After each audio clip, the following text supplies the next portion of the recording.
La la la la la la la la. What's happening, man? It's Kimar coming to you all the way live. Your favorite country cousin, your favorite Mississippian, and your best friend coming to you all the way live, ladies and gentlemen. Back at it again with another chapter of Mental Shampoo and audio experience plus more. I appreciate y'all really rocking with your boy on the passenger side as I drive this car, to help renew one's mind. The whole point of this whole thing is to renew the mind on a daily basis. The last chapter we talked about no cap, right? Using your head for more than just a hat rack. Chapter 3, we're doing something a little different, something that's been heavy on my heart and I've been wanting to talk about, but it's really been on my mind as of late for quite some time. And I've been meditating on a specific album by one of my favorite artists. And I have a great affinity and a great deal of respect and high reverence for this individual. And his name is Kendrick Lamar. Kendrick Lamar, I was introduced to his music back in 2010. I was riding with the big bro Tim, and he was playing the Overly Dedicated album, right? And he had the record Growing Apart that featured Jhené Aiko. And that record blew my mind. And as I continue to listen to the records on that album, it's I can really rock with this cat. That's before the vulnerable talk actually became popular, but I could appreciate that an artist like that would be able to be fearless, okay, in terms of expressing themselves through their music. Because a lot of times, y'all know the music that we grew up on. I remember the first video vividly, rap video that I saw. I was influenced heavily by the Big Timers Get Your Roll On video. And that what made me want to get an iced out watch. I ended up getting one of them watches. But of course, it wasn't real diamonds. They was fake. But at least it looked good, right? But hearing an artist like Kendrick Lamar, it really made me be comfortable in expressing myself as an individual and the things that I experienced in this life and the things that I want to experience in this life. Now, I am also a great member and friend of the fraternity Omega Psi Phi Fraternity Incorporated. I say that to say, as I earned my letters, if you will, my line name that was given to me was actually Kendrick Lamar. Kendrick with a Q at the end, right? And I had asked my profile, I say, dog, I'm why y'all name me another guy's name? What's that? Why y'all name me Kendrick Lamar? And he told me, say, dog, man, everybody, you remind us of Kendrick Lamar. I say, wow. He was like, yeah, you talk like him, you think like him, so on and so forth. I say, I'm humbled.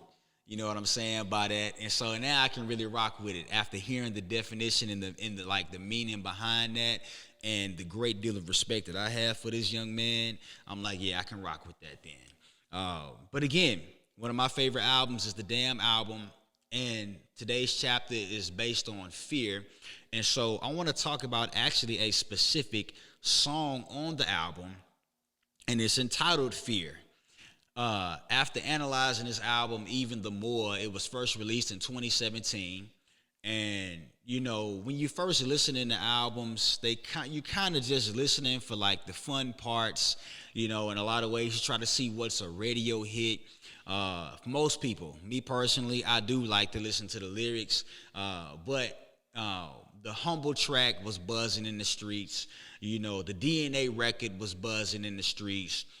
My favorite record, after really sitting down and listening to this body of work, was Fear, because it resonated with me so well.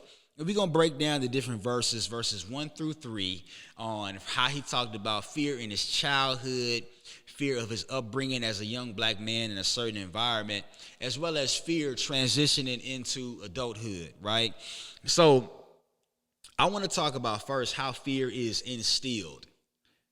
He talked about how his mother got on his case about, I beat your ass, if you run back in this house from poo-pooing them, I beat your ass if you don't finish this food because we ain't got food to waste, so on and so forth. How parents or guardians can kind of instill fear in you as a young kid, right? I know for me, I think back or I hearken back to the times of the year 2000, a young 10-year-old, right? And I was a victim of domestic violence, and I was also a witness to domestic violence. I won't get too much into detail, but I was able to experience as well as witness some harsh things in the household. Go back to year 2000. This is what put fear in my heart. My, I guess you could say, stepfather at the time, God bless those who rest, because the brother is deceased. But long story short, it's the wintertime in the year 2000. I was just finished eating my cereal. The bus is on the way, all right? And the brother is telling me, hey, Trey is my nickname. Trey, the bus is on the way. I'm like, all right, cool. I'm getting my jacket and my backpack together. And, he says, Trey, the bus coming. His voice begins to project. You dig what I'm saying? I'm like, okay, I'm on my way, getting my backpack and stuff together. He comes back, and then I'm putting on my jacket. I put my left arm in first, and as I'm putting in my right arm, he tries to grab me. And my assumption, okay, because as I'm putting my arm in my jacket, he tries to grab me, and my arm slips away from him from putting my arm in the jacket. My assumption is that he thought that I was yanking away from him, okay? I have my war room right here, because next thing you know, I'm thrown out the house and punches is being thrown to my face. I can laugh at it now, right? But I got my head bust, and I ended up getting stitches there, okay? And after that, the brother's eyes was always bloodshot red, all right? And that is what really, instilled fear in my heart as a kid, and that kind of traveled with me into my adulthood. And I still kind of deal with that in different ways, if you will. So yeah, that's how fear was instilled into my heart. As well as, certain family members feeling like that my influence on their kids would be bad. So now I have a fear of my actions and how, people may act because of my actions. That's a lot of weight to put on a kid. Now, unbeknownst to probably them, but it affected me in a big way, and that causes fear to arise even the more, right? So yeah, that's how I was first introduced to fear. When it comes to verse 2, Kendrick Lamar is talking about growing up in the city of Compton, experiencing and seeing some of the things that he's seen. And it's one part in that verse where he talks about, I probably died. No, what he said that, yeah, I probably died because that's what you do at 17. I ain't gonna hold you. I ain't no gangster nigga. Excuse my French. But I'm not no gangster by no means, okay? But growing up, we did slap box a lot. We did do chest to chest where you're fighting bare knuckle, but you're hitting mainly the chest. If somebody did catch the chin, sometimes it got real. But I grew up in that time where my older cousins, they would probably they would bring their friends out to the neighborhood. Their friends would bring their little brothers and little cousins out, and they would make us fight. And I appreciate stuff like that because it taught me how to defend myself, right? And experiencing things like that, Kendrick Lamar talking about the things that he's seen growing up in the city of Compton. He said, I probably died because that's what you do at 17. Some kids didn't necessarily make it to 17 years old. I can recall one of my classmates who actually committed suicide in 7th or the 8th grade. And things happening throughout the high school years of people getting to fighting, people going to jail, things of that nature. So it's like, man, this is what happens to young black men, right, when you're going through what you're going through in the environments that you were in. And I came up with this quote, right, because when you're growing up as a young black man And to all the young ladies out there, what you go through as a black woman, I said this. I said, when you're young and in certain environments, you have to prove you're not afraid, even when you are. So when cats is coming at you sideways because of what was instilled in me as a young buck, going back to what I discussed within the first verse, right? Now you got to prove, like, you ain't no bitch. At the end of the day, like if somebody call you out or whatever the case may be, or something is going on, you got to show yourself approved, you know? And that, even though you're afraid, you still got to step up to the plate. So that helped me in my growth as a young man, but still fear still stands in the heart of myself, okay? When I hit 18, it's like, damn, I made it to 18, all right? That's a big year. When I made it to 21, I'm like, damn, okay, I'm here. I made it to 21, right? When I hit 25, I can remember going on a Facebook Live, because then I'm thinking about all the young people that passed away over the years. I'm thinking about I talked specifically on a Facebook Live about Tupac, because Tupac was like 25 when he passed. And I'm like, ooh, you know, I thought that I would have been gone by this time, but I'm still here. I'm feeling away right now, but I ended up crying on my Facebook Live, and my brother, you know, my older brother actually hit me while on the live. He commented and was like, you know, you need to talk or something. I'm like, nah. I'm really just blessed to see year 25, man, because how Kendrick Lamar was rapping on that record, it's like he said, I'll probably die because that's what you do at 17, right?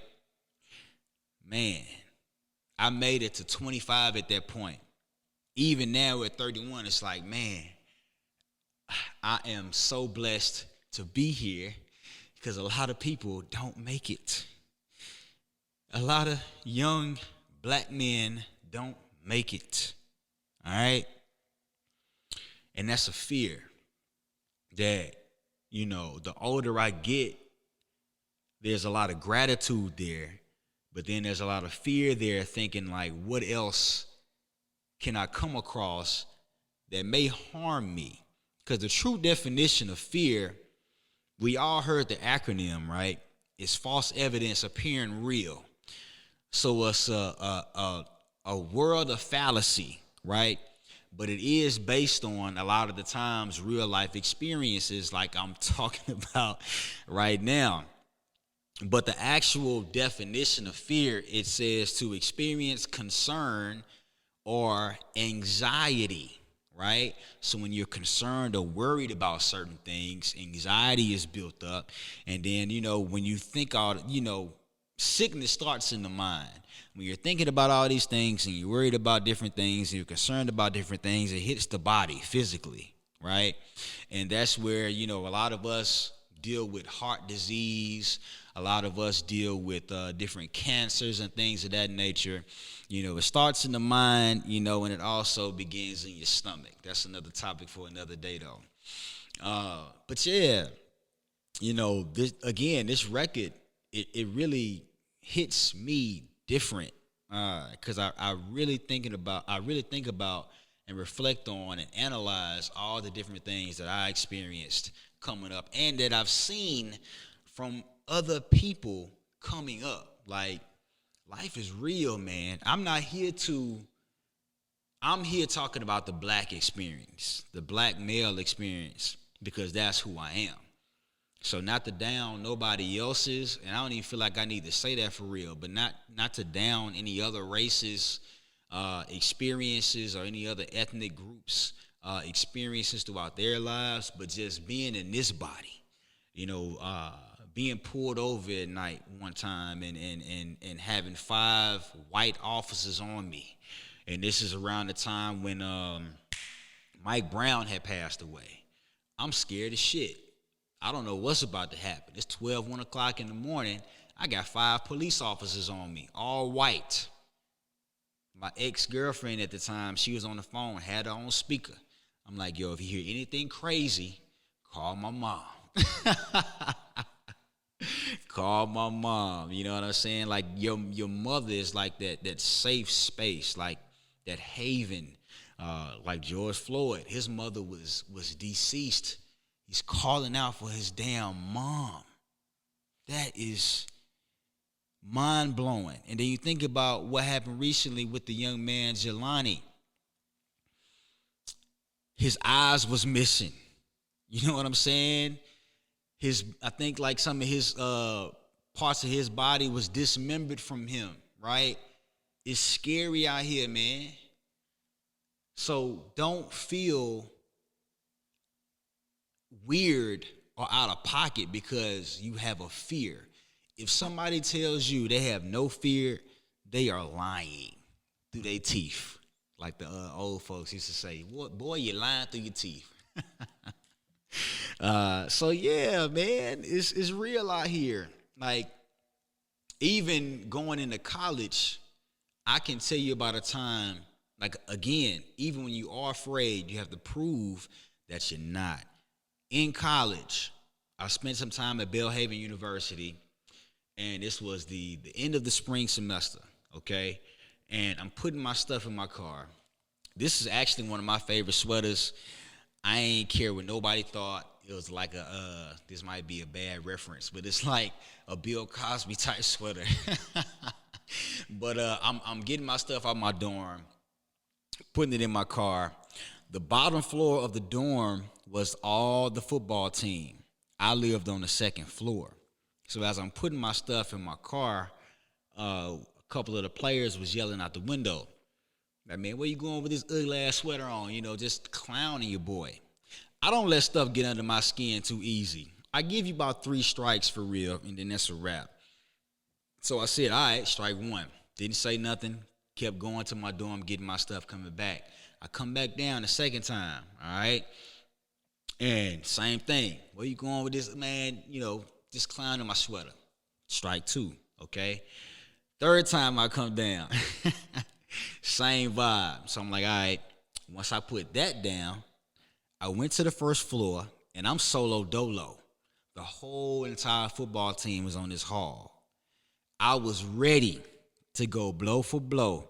I would have got at least 3 or 4 of them cats. Jaw, chest, face, neck, punching the whatever. I had it mapped out. Like, what's that movie that Denzel Washington was in where he was clocking everything? That movie. I go to the dorm where everything is at, where I'm hearing most of the noise. I knock on the door. One of the players opened the door, and I said, which one of y'all niggas is talking shit? No cap, no fluff. You could hear a rat piss on the wall. You can hear a pin drop. Nobody said nothing. And it had to be about 20 guys in this room. And I said, I repeated myself. I said, which one of you niggas is talking shit? Nobody said anything. The person who answered the door, they slowly closed the door. They didn't slam it. They slowly closed it, and then the door clicked. I knocked again. No one answered. I stood there for a minute because I was ready. I was on go at that point. The guy who answered the door, it was a brother sitting on the little chair where a desk was at by the door, and there was another guy like right behind him. I was gonna clock them 3. I probably would have lost being against 20 guys, but I would have clocked them 3. I was afraid because I was by myself and I was outnumbered. But again, even when you're afraid, you got to prove that you're not. I ain't hear shit else from them the whole rest of the time. I had to move the rest of my things out of my dorm to my car. All right. Going on. Verse 3 of the record Fear from the album Damn by the beloved Kendrick Lamar. It was another specific part that stuck out to me. And he's talking about transitioning into adulthood. And he said, at 27, I grew accustomed to more fear. The older that I got, right, the more I began to fear how people looked at me, how I was perceived from the public, okay? My ex-girlfriend again, she brought to my attention because she knew I ain't give two middle fingers about what nobody thought about me or said about me. But like around 26 and 27, like this man rapped about, shit is crazy. We was in the mall getting some stuff for her, and something had happened. And I said something about something, thinking something. And she looked at me with a mug and was like, when did you start caring about what people think? And I paused. I was like, damn. I ain't say it out loud, but I'm like, in my head, I'm like, damn, I don't even know where that come from. And then we just went about the rest of our day. I don't even think I really responded to her verbally and out loud. But in my head, I was like, damn, like, she right. Like, but the older that I got, the more that I did begin to fear how people looked at me, right? From what I wore to who I'm hanging around to what I'm saying, now I don't care. But, at that moment, or in those years rather, I really feared how people perceived me and how they looked at me, from my jobs that I've had, right? I saw a post from Biggs Burke. He said something to the likeness of, people give a certain amount of respect they give you a certain amount of respect based on what you do. So your titles and whatnot, right? That determines the amount of respect that you get from people, right? And it's sad, but that is how it is for the most part. So yeah, going into adulthood, you feel like you should have a lot more things together. And at this point, I didn't. Quite frankly, being at the age of 31, I finally feel like I'm on a locomotive. Like I finally feel like I'm at the cusp of getting my shit together. Nah, in real life. So again, I've learned to like outgrow. There's a lot of fear that I still deal with. I'm at the point of where I'm allowing my adult self to really hug the inner child in me and just let young Kimar know, like, look, bro, I got you. I'm going to let you express how you need to express yourself. And then I will think the strategy and the logistics of it all. But let's work as a team. But you ain't got to be scared no more. Granted, it's there. But there's a scripture that we both can use, talking to my inner child. There's a scripture that we both can use, 2 Chronicles chapter 32, verse 7, where God said, be strong and courageous, okay? Do not be afraid, nor be discouraged. We're going to be okay. We are going to be all right. Now I'm going back to Pimple Butterfly. We going to be all right. All right. That, my friends, ladies and gentlemen, that's all I got for you right now, for real, for real. Adulting is tough. You go from being a child, experiencing things, but not necessarily have to worry about a roof over your head because it's your parents' responsibility or your guardian's responsibility to make sure that you good. A roof over your head, clothes on your back, food in your belly. Adulting, boy, this ain't for the weak. You know what I mean? Like, with freedom comes responsibility. When you're younger, we always say, like, man, I can't wait to get out the house or whatever the case. Or when you're in high school, man, I can't wait to get out of high school, blah, blah, blah. Then when you get older, it's like, man, I'd do anything to get back in a space where I ain't got to worry about anything, right? I would love to go back to a year of high school, and just have fun, And of course, not to make adulting sound incredibly terrible, because it is terribly well, But it's a challenge out here in these adult streets, and you learn a lot. You learn a lot more about yourself than you ever did before. So as long as you're continuing to manage the things that damaged you from childhood up to now, my friends, ladies and gentlemen, brothers and sisters, whoever's listening, we gonna be all right. All right. Appreciate y'all tapping in. Look, chapter 3 entitled Fear, inspired by the GOAT, Kendrick Lamar, and the album Damn, released in 2017. If you haven't heard that album, I would implore you and encourage you to go take a listen. Like, that should be taught. I know Good Kid, Mad City, I think those have some college courses, but that should, man, really, Kendrick Lamar's whole discography should be in schools. All HBCUs for sure. All right. But thank y'all for tapping in. Chapter 3. This has been another edition, another great experience of Mental Shampoo, an audio experience plus more. Love and respect, peace and blessings. It's Kimar coming to you all the way live, your favorite country cousin, your favorite Mississippian, and your best friend. See y'all next trip.